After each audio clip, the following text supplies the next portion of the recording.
exportaciones. Justamente de esto vamos a conversar con el profesor Pedro Grados Smith.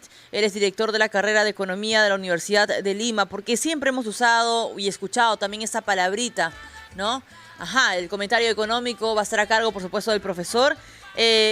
Comentaba, profesor, que la exportación es tan común, es una palabra tan usada. ¿Por qué es importante la exportación para el país, para la economía y también para el peruano de a pie? Muy buenos días. Realmente el Perú cambió a partir de los 90, cuando se cambió de un modelo que crecía hacia adentro a un modelo que crecía hacia afuera. Hay cifras y vamos a contestar las preguntas.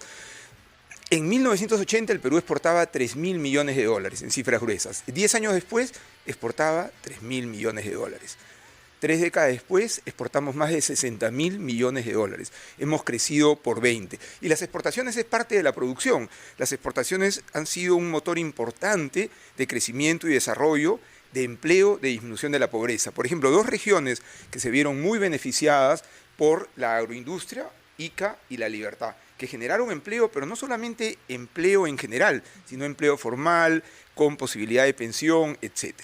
Ahora, las exportaciones además han implicado tecnología, inversión, han generado muchos ingresos para el Estado y hacia adelante el camino es impresionante. ¿Y por qué? Porque el Perú es un país relativamente mediano o pequeño en la economía mundial. Esto es interesante a veces mencionarlo. Dos países son el 35% del mundo, de la producción mundial. Estados Unidos un 20%, China un 15%. El Perú es 0.5% de la economía mundial. Somos relativamente pequeños, pero tenemos al mundo como mercado. ¿Sabes qué es lo que ha hecho el Perú? Hoy día exporta a casi 150 países del mundo, tanto exportaciones tradicionales como no tradicionales. Y lo más importante, han crecido más las no tradicionales. Las tradicionales desde la gran minería, pero también café y cacao, que son dos productos tradicionales y que generan mucho empleo en regiones de sierra y selva. Jorge. Y se puede proyectar, profesor Grados, una, digamos, mayor exportación, es decir, hay algunos programas como Sierra Exportadora, por ejemplo, ¿están teniendo resultados ese tipo de programas?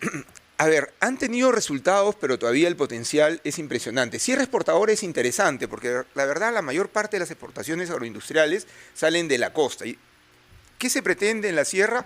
Conectar, generar productos para que ya los grandes circuitos logísticos puedan de alguna manera también servir para estos productos. Ayacucho es un caso interesante, Huancavelica también. ¿Por qué? Porque en Ayacucho y Huancavelica se produce palta y la produce, ojo, el pequeño agricultor, el mediano agricultor.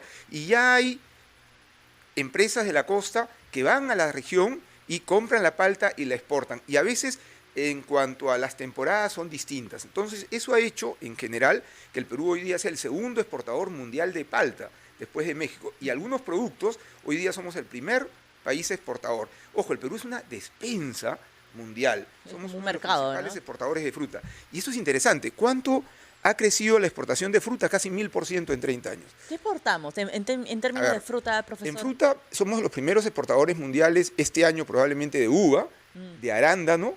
Además somos importadores importantes de quinoa, junto con Bolivia. También somos exportadores de espárrago, de chirimoya, entonces de mango. Arándanos también. Arándano somos los primeros exportadores mundiales. Entonces realmente el potencial es impresionante. Y el arándano es interesante, porque el Perú no producía arándanos. ¿Y por qué ha habido todo este crecimiento? Entre otras cosas porque ha crecido la infraestructura y los proyectos de irrigación.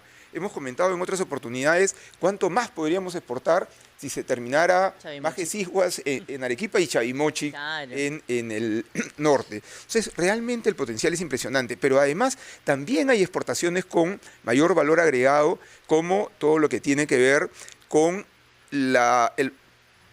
digamos, el abastecimiento de tecnología a las minas. Entonces, metal mecánica, plantas mineras, etcétera. El Perú ya exporta alguna de esta tecnología a otros países mineros. Entonces, realmente el potencial es interesante. Yo diría la historia recién empieza.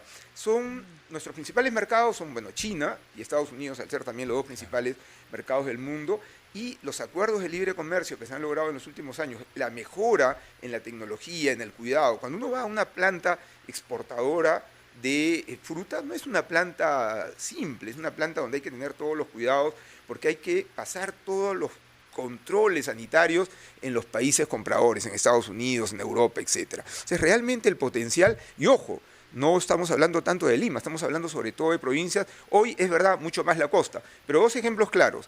¿Por qué no podemos exportar, digamos, estos peces ornamentales? Lo podemos hacer. O flores. El Perú llegó a exportar flores, lamentablemente esto se vio afectado. Y Colombia y Venezuela, perdón, Colombia y Ecuador son dos grandes exportadores de flores.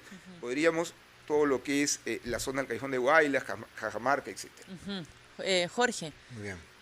No, solamente una precisión o un apunte, digamos, profesor. A la larga, en el análisis, el TLC que se suscribió con Estados Unidos fue favorable.